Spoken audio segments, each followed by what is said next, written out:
Good morning dear students.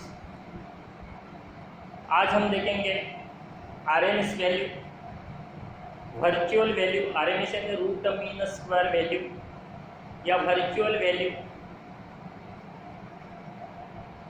या effective value of the EMF or current, AC के बारे में हम बात कर रहे हैं। हमने देखे हैं जो मूविंग कॉइल गैल्वेनोमीटर होता है जिससे हम एम्पियर मीटर और वोल्ट मीटर बनाते हैं, डिजाइन करते हैं कुछ चेंजेस करके bye connecting low value high value जैसा भी उसका रिक्वायरमेंट है एम्पियर मीटर और वोल्ट मीटर बनाने के लिए। एम्पियर मीटर करंट मेजर करता है, वोल्ट मीटर वोल्टेज मेजर करता है। लेकिन ये जो मीटर्स है they works on principle of magnetic effect of electric current and measures the average values of current and EMFs, चाहे वोल्टेज हो या करंट हो। और हमें पता है कि average value over the complete cycle is always equal to 0, इसलिए हमेशा उनका जो मेजरमेंट है वो हमें 0 बताता है। फिर एसी के लिए कोई एक ऐसी क्वांटिटी डिसाइड करनी होगी जो डायरेक्शन पे डिपेंड ना करे। तो अगर हीटिंग इफेक्ट देखा गया करंट का, तो जो करंट के स्क्वायर के ऊपर डिपेंड करता है joules law of heating effect I square R T. तो आई स्क्वायर ये डायरेक्शन का कुछ यानी मैटर ही नहीं है, और इसलिए फिर जो आरएमएस वैल्यू है उसको अगर डिफाइन करना है तो हमें हीट से रिलेटेड जो क्वांटिटी है वो लेनी पड़ती है जो कि आई स्क्वायर होता है। ये आई स्क्वायर जो भी है उसका आरएमएस के साथ किस प्रकार से, या करंट का आरएमएस के साथ कैसा, या हीट का करंट के साथ कैसा रिलेशन है, और एसी का कैसे उसको यानी डीसी वैल्यू के साथ जोड़ा जा सकता है।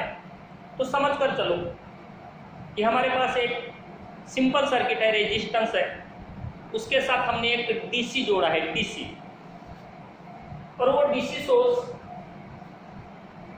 5 सेकेंड के लिए आर रेजिस्टेंस में से सर्टेन वैल्यू के करंट को फ्लो करवा रहा है, और समझो 5 जूल की हीट प्रोड्यूस कर रहा है। यानी ये रेजिस्टेंस है, उसके साथ हमने एक डीसी सोर्स कनेक्ट किया हुआ है।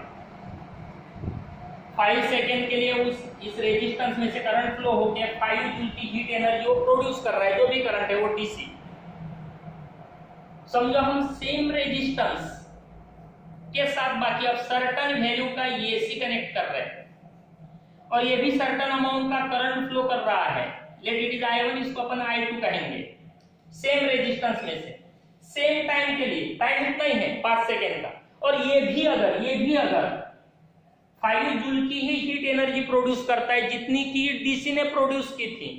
देखो डीसी सर्टेन अमाउंट का 5 सेकेंड के लिए फ्लो होके 5 जूल की एनर्जी प्रोड्यूस कर रहा है, हीट एनर्जी प्रोड्यूस कर रहा है। अब एसी कनेक्ट कर रहे हैं उसी रेजिस्टेंस में से, उतने ही समय के लिए एसी भी फ्लो हो रहा है, और वो भी अगर 5 जूल की हीट एनर्जी प्रोड्यूस करता है, तो फिर इस एसी को, या ये जो डीसी है जिसने 5 जूल की एनर्जी प्रोड्यूस की थी, इस डीसी को इस एसी का आरएमएस कहा जाता है, या आरएमएस वैल्यू कहा जाता है।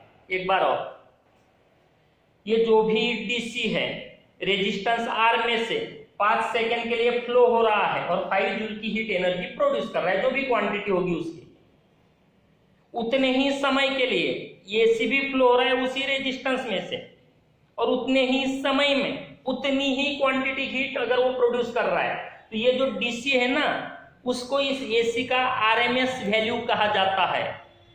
क्या कहा जाता है? RMS value. अब वो कैसे डिटरमाइन होता है, तो उसको अपन आई आरएमएस स्क्वायर मतलब root mean square value of the current कहा जाएगा। तो पहले हम उसका स्क्वायर मीन स्क्वायर निकाल लेते, फिर उसका रूट लेंगे तो वो रूट हो जाएगा, रूट मीन स्क्वायर हो जाएगा।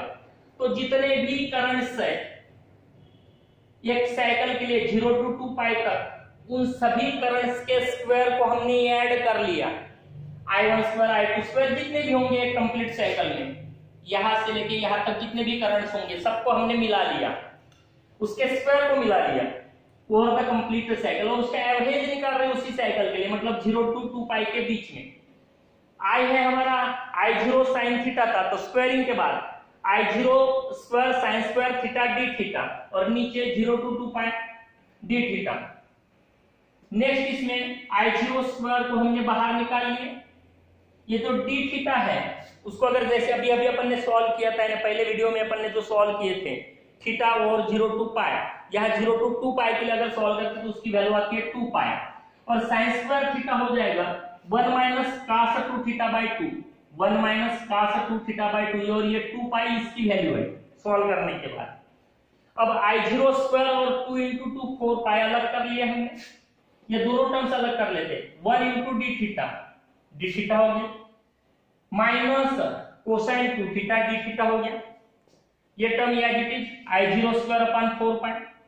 इंटीग्रेशन को सॉल्व किए, डी थीटा का थीटा आ गया 0 to 2 pi, minus sine 2 theta cosine 2 theta की जो भी इंटीग्रेशन है, माइनस कोसाइन 2 थीटा का साइन 2 थीटा बाई 2 और 0 to 2 पाई। अब आगे बढ़ते हैं, थीटा 2 पाई 0, तो इसकी वैल्यू हो जाएगी 2 पाई, और इसको आप थोड़ा ट्राई करना घर में। साइन 2 थीटा 2 पाई रखोगे तो 4 पाई हो जाएगा, साइन 4 पाई 0, 0 रखोगे तो साइन 0 0, यानी उस इंटीग्रेशन की जो वैल्यू आती है वो 0 आती है, तो ये कंप्लीट 0 हो जाएगा। सॉल्व करके देख लेना सेपरेटली। बचा फिर हमारे पास I0 square by 4 pi into 2 पाई, 2 पाई के साथ 4 पाई कैंसिल हुआ, I0 स्क्वायर अपॉन 2 पाई बचेगा। एक बार और देख लो, हम यहाँ IRMS निकालने जा रहे हैं, जो रूट मीन स्क्वायर होता है, तो जितने भी करंट्स है उनके स्क्वायर को ऐड करके उसका मीन निकालना है। तो I square D theta integration में तो जितने भी, यानी यहां से लेके यहां तक के जितने भी करंट्स है उनके स्क्वायर को हमने मिला लिया कंप्लीट साइकिल के लिए, इसलिए उसके हम डिवाइड कर रहे हैं 0 to 2 pi D theta integration. उसके बाद I0 स्क्वायर को हमने बाहर निकाल दिया 0 to 2 pi, sine square theta की जो वैल्यू होती है 1 माइनस कोसाइन 2 थीटा बाई 2, और इंटीग्रेशन ऑफ डी थीटा आता है 2 पाई, तो ये हो गया 4 पाई, तो I0 स्क्वायर अपॉन 4 पाई। फिर सेपरेट किया अपन ने 1 into D theta integration of D theta cosine 2 theta d theta, I0 square upon 4 pi into integration of D theta is theta 0 to 2 pi, and integration of cosine 2 theta is sine 2 theta by 2।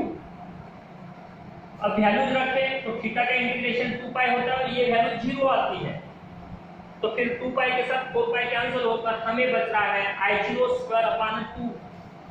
लेकिन हमने फिलहाल यहाँ mean square value निकाले, तो mean square value हमें मिल रही है I0 square divided by 2।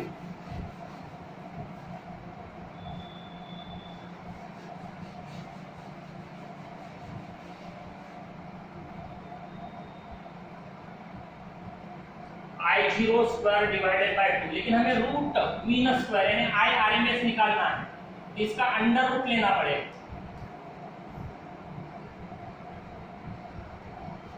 जो कि अंडर रूट ऑफ, ये हो जाएगा I0 bye root 2, 1 by root होता है 0.707 टाइम्स I0। सिमिलरली EMF के लिए E equal to E0 by root 2 हो जाएगा ERMS है, या फिर 0.707 टाइम्स E0 हो जाएगा। इसे कहा जाता है RMS value of current, and it is the RMS value of the EMF, जो कि डायरेक्शन पे डिपेंड नहीं करती, और इसलिए ये जो भी वैल्यू है वो मीटर से अपन मेजर कर सकते हैं। जैसे हमारे घर में जो AC होता है 230 वोल्ट जो लिखा जाता है, that is actually RMS value. वो क्या है, उसकी RMS वैल्यू, यानी उसको अपन 0.707 से मल्टीप्लाई करेंगे तभी जाकर, यानी पीक वैल्यू के साथ तभी जाकर अपने को यानी RMS वैल्यू मिलेगी। ध्यान में है ना। DC के लिए ऐसा नहीं होता, जो डायरेक्ट होता है वही यानी उसकी मैक्सिमम वैल्यू होती है, यहाँ RMS मेंशन होता है। Okay, see you in the next video.